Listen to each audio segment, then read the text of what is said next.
The Florida sun was beating down as Rick Harmon wiped the sweat from his brow. For 3 generations, his family had worked this stretch of farmland, and Rick knew every inch of the land by heart, or at least he thought he did.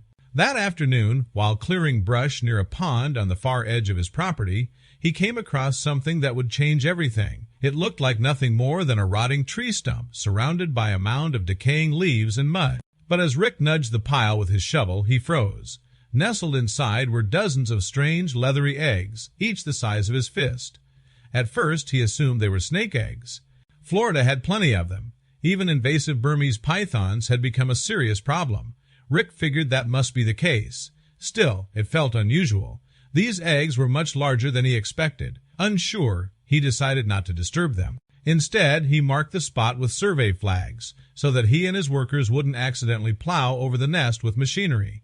It was the cautious choice, but little did Rick know, it may have saved his life. As he continued his work, he noticed more mounds near the shoreline. Not 1, not 2, but 3 of them. He muttered to himself, "What kind of year is this for snakes?" He brushed it off, convinced nature had simply chosen his pond as a safe spot. By sundown, he'd nearly forgotten about the eggs altogether. But a few days later, curiosity got the better of him. Rick returned to check the nests he had marked. As he approached, he noticed several of the eggs were broken open. He crouched down to take a closer look. What he saw made the hair on his arms stand on end. Tiny, scaly bodies wriggled in the dirt, letting out high-pitched chirps. They weren't snakes at all. They were baby American alligators. Rick's mouth went dry. He realized with dawning horror that he wasn't standing in a snake nursery. He was in the middle of an alligator hatchery. Dozens of baby gators were crawling out of the leathery shells, chirping loudly, and that's when he remembered something he had heard from other farmers. Those chirps weren't random. They were a signal, a biological alarm bell, a call for their mother. Rick's pulse raced as he glanced around the shoreline, scanning the still, dark waters of the pond. Somewhere nearby, massive female alligators' fiercely protective mothers were watching, and if they thought their babies were in danger, they would not hesitate to attack. Rick had unknowingly walked right into one of the most dangerous situations in Florida's wilderness. Frozen in place, he realized how close he had come to disaster. Alligators are among the most protective parents in the animal kingdom. The moment their hatchlings begin chirping, mothers rush to dig them out of the nest and attack anything that dares to come close. Rick had been just inches away from triggering that primal fury. Trying to keep his hands from shaking, Rick slowly backed away from the nest. His instincts screamed at him to run, but he knew sudden movement could draw attention.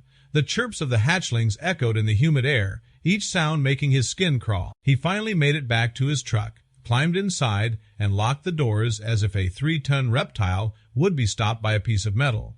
Rick's first call wasn't to the sheriff. He knew exactly who to call in a situation like this, the Florida Fish and Wildlife Conservation Commission. He explained what he had seen, his words tumbling out in a rush. The dispatcher didn't laugh or brush it off. Instead, their voice grew serious. An officer would be sent immediately. As he waited, Rick sat in his truck staring out at the pond.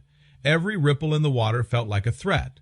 He realized the danger was even greater than he'd thought. His cattle came here to drink. His workers tended the fields nearby. If protective mother gators were nesting here, the entire farm was in jeopardy. When the wildlife officer finally arrived, Rick let out a shaky breath. The officer wasted no time. From a safe distance, he lifted a pair of binoculars and surveyed the pond. What he found made Rick's stomach drop. Not 3 nests, not even 4, but 5 separate alligator nests, each packed with eggs or newly hatched babies. Rick's farm wasn't just near gator country anymore. It had become gator country. The officer turned to Rick and delivered the words he had dreaded. "You'll have to shut down this entire section of the farm immediately. It's too dangerous."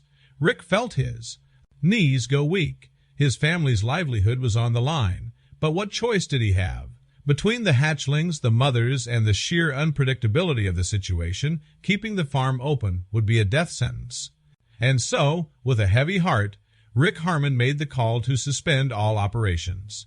What happened next would become one of the most intense wildlife interventions in his county's history. Within hours, a specialized team of FWC alligator wranglers arrived at Rick's farm. These weren't ordinary wildlife officers. They were experts trained to handle one of the oldest, strongest, and most dangerous predators on the planet.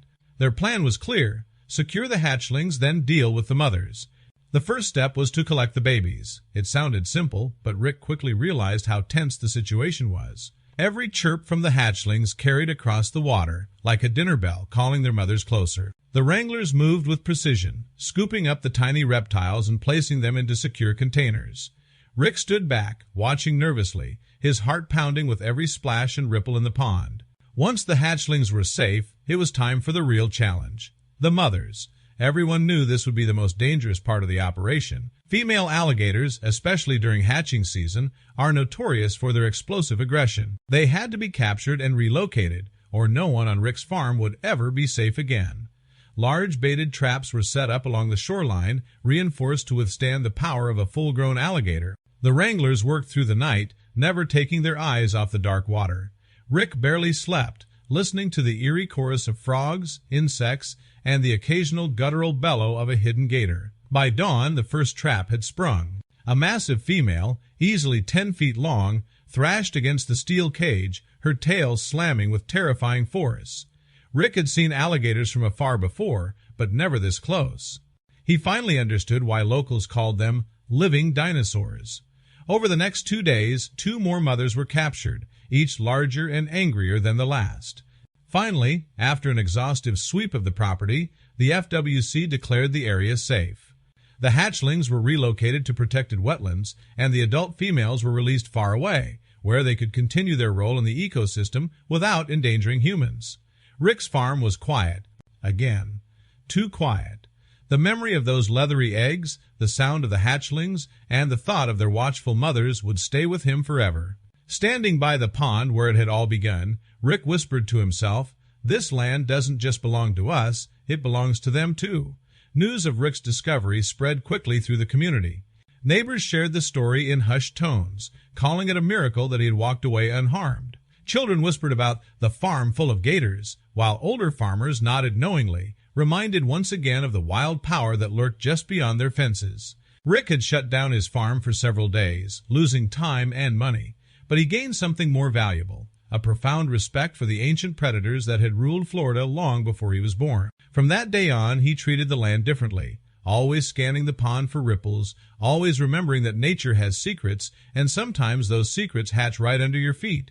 It became a story passed down around kitchen tables and campfires. The farmer who thought he'd found snakes, only to uncover a hidden nursery of alligators and live to tell about it. And every time Rick heard the chirp of a bird or the rustle of leaves by the water's edge, he was reminded of that day. A day that showed him that sometimes the scariest discoveries aren't in the dark corners of the world, but right in your own backyard.